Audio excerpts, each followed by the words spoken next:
Hi, it's Matt, and here we're going to be talking about the matrix representation of quantum mechanics. So this is the beginning of a few different videos, and this really provides the motivation for why and how we use matrices in quantum mechanics.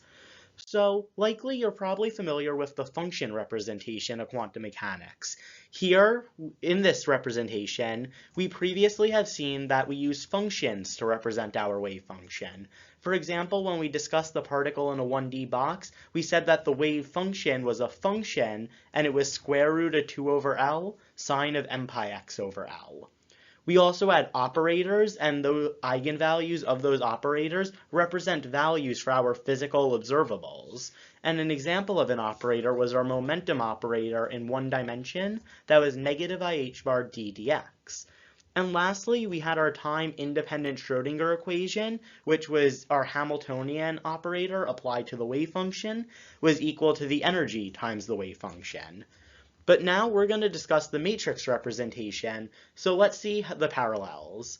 So when it comes to our wave function, instead of representing it as a function, we're going to represent it using basis functions. So our wave function we're going to look at as a vector, and we'll discuss this more on the next slide.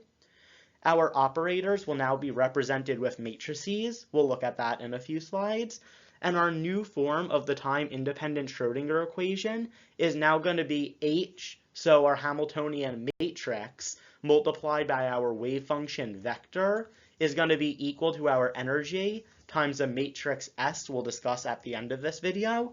And then all of that will be multiplied by our wave function vector.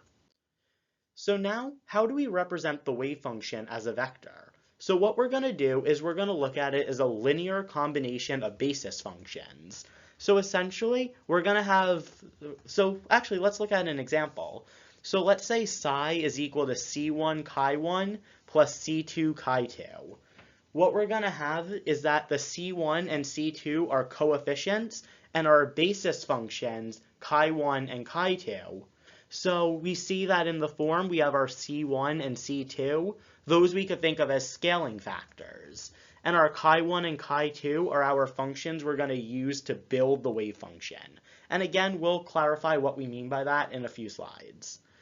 So more generally, because we might have many basis functions with many coefficients, we're going to write the wave function as psi is equal to the sum of ci chi, where again, all of our ci's are coefficients and all of our chi's are our basis functions.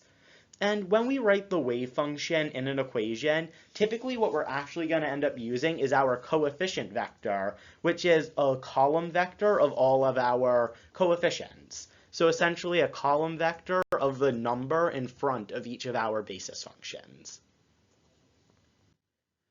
Now we're going to look at representing operators as matrices. So for a general operator, omega, again it's an operator, we put the operator hat over it. The elements of our operator matrix we're going to call omega ij, where I represents what row of the matrix we're in, and j represents the column of the matrix we're in. So if we write out this matrix generally, the top left is going to be in row 1 and column 1, so we're going to call that matrix element omega 1, 1.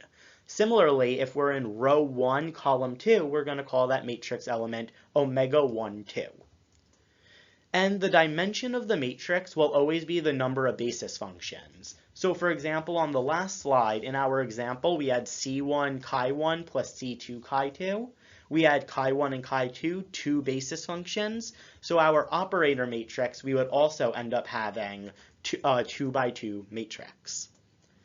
And to find the matrix elements of our operator, omega ij is going to be equal to the integral across all space. Remember, that's what our bracket notation means, of chi conjugate omega chi j, as represented by this formula here. So remember, on the left side, we have our bra, and that represents the complex conjugate of our basis function chi1. In the middle, we have our operator omega. And on the right, we have our function, or basis function, chi j. And again, we're now just going to write this in a final form. So we see that omega 1, 1 is going to be equal to the integral of chi1 omega chi1. omega 1, 2, so talk about this one here, is going to be chi1 omega chi 2. And note that the matrix will always be symmetric about the diagonal, and what I mean by that is, for example, this element here will always be equal to this element here. So what we can do whenever we're building the matrix is once we identify our long diagonal, which I'm going to cover in white here, we always know that everything will, if we reflect across that diagonal, the corresponding elements will be equal. So now we're going to look at the matrix form of the time-independent Schrödinger equation. So again, previously, as on that introductory slide, we said that's our Hamiltonian matrix applied to our wave function vector is equal to the energy times this thing S, which again I'll talk about later, times the wave function vector. So again, H represents the Hamiltonian matrix because operators are represented by matrices. So here's just generally what that would look like. You'll notice this is the exact same as what we had on the previous slide. Just instead of omega, I used H because we're looking at the Hamiltonian. And the E represents the energy. Energy is always going to be a scalar. It wouldn't make sense if we put a direction on energy. And it wouldn't make sense if we had a vector energy because we don't have energy in any particular direction. And now here, this is kind of what I was referring to earlier, our wave function vector. So it represents the vector representing our wave function. But in using this formula, we're never actually going to put in our wave function vector, but instead we're going to use our coefficient vector given here. So again, just the coefficients in front of each of our basis functions. So this leaves the final part, which is what is S? So S is going to be what we call the overlap matrix. And the reason we have an overlap matrix is sometimes our basis functions will not be orthogonal to each other. That being, and what I mean by not orthogonal is that if we look at our bracket notation, chi I, chi j, that will not equal 0. And when that's not the case, when that's the case and it doesn't equal 0, we need this piece S. So the form of our overlap matrix will be very similar to that of an operator. So our Sij matrix elements will be equal to the integral of chi I, chi j. Again, you'll notice this is pretty much the same as the operator, except there's no operator in the middle. It's just the integral of the product of our basis functions. So in general, our matrix will look like this. Again, S11 is our top left because it's row 1, column 1. And S12 will be our row 1, column 2. And just like the Hamiltonian matrix, this is going to be symmetric about the diagonal. So if I draw the diagonal for our matrix, anything on either side will be equal. So chi1, chi2 here will be equal to chi2, chi1. If we had a matrix element here, chi1, chi3, that would then be equal to down here an element chi3, chi1.